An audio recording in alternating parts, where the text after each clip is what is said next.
"I don't pay you to play that military garbage," the bar owner yelled, his voice slicing through the music like broken glass as he ripped the cord from the amplifier. "You're fired!" Jake's only crime had been to show a moment of profound respect to an old veteran sitting quietly in the corner. But what that arrogant bar owner didn't know was that the old veteran was the honored guest of a reclusive billionaire who was in his bar that very night, preparing to make the city's largest charitable donation. And he had just failed a test he didn't even know he was taking. Jake Callahan wasn't just a musician. He was a healer whose medicine was 6 steel strings and a quiet, mournful melody. Before his worn-out acoustic guitar was propped up on the sticky, beer-stained stage of the Gilded Cage, a high-end lounge that dripped with superficial wealth. It had rested against the dusty, sun-baked wall of a field hospital in Afghanistan. As a former Army medic, Jake had seen more than his share of pain, the kind that rips through flesh and bone. But it was the other kind of pain, the silent, invisible kind, that had followed him home. In the long, agonizing nights after a firefight, after the chaos of battle had subsided into the eerie quiet of the desert, he would take out his old guitar. He would play for the wounded, for the men whose lives had been irrevocably altered. His music was a quiet whisper against the roar of suffering, a brief moment of peace in a world of war. He played for soldiers who would never walk again, for men who were seeing their last sunset, for the ghosts of the friends he had lost. He learned then that some wounds are invisible, and that honor, true honor, is often silent, found not in parades, but in the quiet dignity of a man carrying his scars without complaint. Now, back in the civilian world, he played for a different kind of wounded, the lonely and the rich, who filled the silence of their own lives with empty laughter and the clinking of expensive glasses. The bar's owner, a slick, self-absorbed man named Marcus, had hired Jake for his undeniable talent, but he despised his soul. Marcus saw music as auditory wallpaper, a sophisticated background noise designed to encourage patrons to spend more money on overpriced cocktails. He'd often tell Jake, "Less of the sad stuff, kid. Play something people can talk over." For Jake, each night was a small death, a chipping away at the very reason he played music in the first place. One Tuesday night, the usual crowd was in attendance, men in tailored suits discussing stock prices and women in sparkling dresses gossiping about people who weren't there. Their conversations were loud, but their words were meaningless. In the far corner of the bar, almost swallowed by the deep velvet shadows, sat an old man. He was impeccably dressed in a simple, dated but well-pressed suit. It was his posture that caught Jake's eye, ramrod straight even while seated, a discipline that time could not erode. He nursed a single glass of water, his eyes scanning the room not with curiosity, but with a kind of calm, quiet, and deeply analytical assessment. He was invisible to everyone else, a ghost from another era amidst the modern opulence. But Jake saw him. Through the shared, unspoken language of service, he saw the subtle cadence in the man's stillness. He saw the honor. As Jake played a soulful, quiet melody, a group of loud, arrogant young men at the table next to the veteran began to openly mock him. "Look at this old-timer," one sneered, his voice slurring slightly. "Probably thinks this is the VFW hall and is waiting for the bingo to start." They laughed, a harsh grating sound that made Jake's fingers freeze on his guitar strings. The old man didn't flinch. He just continued to stare straight ahead, his dignity an impenetrable shield against their childish insults. But Jake felt each taunt like a physical blow. He saw his brothers in arms, the men he had served with, the men he had mourned, being disrespected in the most casual, cruel way imaginable. He finished his song to scattered, indifferent applause, but his mind was made up. He had to do something. The medic in him, the soldier in him, wouldn't allow this wound to go untended. But you won't believe this, his next act wasn't on the set list Marcus had approved. He stepped back up to the microphone, the spotlight making him squint. "This next one," he said, his voice quiet but carrying with a newfound intensity across the suddenly attentive room, "is for the gentleman in the corner, for his service and for the service of all who came before and after him."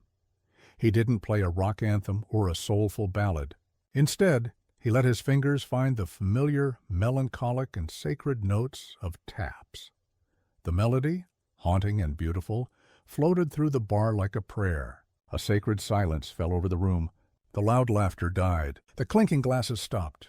For 30 profound seconds, the gilded cage was transformed from a den of excess into a hall of honor. The old veteran looked up at Jake, and for the first time that night, a small, sad but deeply grateful smile touched his lips.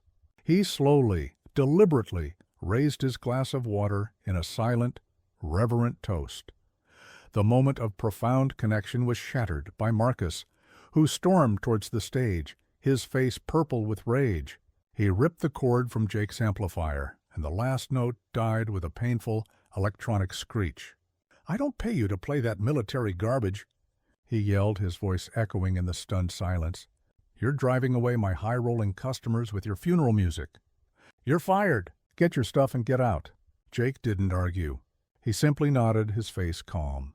He carefully placed his guitar in its case, and as he walked off the stage, he gave the old veteran a subtle, respectful nod of his own. He had lost his job, but he had kept his honor. He hadn't seen the biggest surprise yet. As Jake was walking out the door, a quiet, elegantly dressed man who had been sitting at another table with an unobstructed view of the entire scene stood up and intercepted him. "Young man," he said, his voice calm and full of a quiet, immense authority, "that was the finest and most courageous performance I have ever witnessed." Marcus, seeing his wealthiest and most mysterious patron talking to the musician he'd just fired, rushed over, a fake, oily smile plastered on his face. "Mr. Sterling, I'm so sorry about that little disruption. He's been dealt with. Can I get you another drink on the house?" Mr. Sterling turned to Marcus, his expression unreadable, as cold and placid as a frozen lake. "No, thank you, Marcus. In fact, I will be leaving as well. I came here tonight to make a decision, a very important one." And it was at this exact moment that everything changed. Sterling gestured with a subtle nod towards the old veteran, who was now slowly getting up to leave. "You see that man you and your patrons were mocking? That is Mr. Peterson. He is a decorated veteran of 3 wars. He is also the chairman of the Sterling Family Foundation's grant committee." "My foundation?" Marcus's jaw dropped. The air in his lungs seemed to vanish, replaced by a cold, heavy dread. Sterling continued, his voice dropping to a low, powerful tone that held the weight of a judge's gavel. "I was planning to donate $5 million tonight to a local arts program. I came to your bar, a place that supposedly represents the pinnacle of this city's culture, to make my final observation. I wanted to see if this city's soul was one worth investing in.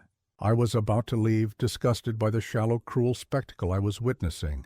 But then, your musician here," he said, putting a firm, reassuring hand on Jake's shoulder, "showed me something extraordinary. He showed me that character, honor, and decency still exist, even in a gilded cage like this. He passed a test you didn't even know you were taking." Marcus began to stammer, to apologize, his words a pathetic, jumbled mess, but Sterling held up a hand, silencing him instantly. "I have made my decision. The $5 million grant will not be going to the city's art museum. Instead, it will be used to establish a new foundation. A foundation that will provide music therapy programs for veterans suffering from trauma and the invisible wounds of war. And," he said, looking at Jake with a genuine warm smile, "I believe I have just found its first director." He handed Jake a simple, elegant business card. "Call me tomorrow. We have important work to do." He then walked over to the old veteran, Mr. Peterson, and shook his hand warmly. "Thank you for your service, sir, and for helping me find a true artist with the heart of a soldier." The 2 men walked out together, leaving Marcus standing alone in the middle of his silent, gilded cage, his business and his soul utterly bankrupt. Jake stood by the door, holding a simple business card that felt heavier and more valuable than any guitar he had ever owned. He hadn't just gotten a new job. He had gotten his mission back. Kindness and merit are recorded, even when they go unnoticed. To continue hearing stories that prove it, don't forget to follow the Merit Ledger and leave a comment about a time when a small act of kindness made a huge difference. Because every life is a record worth reading.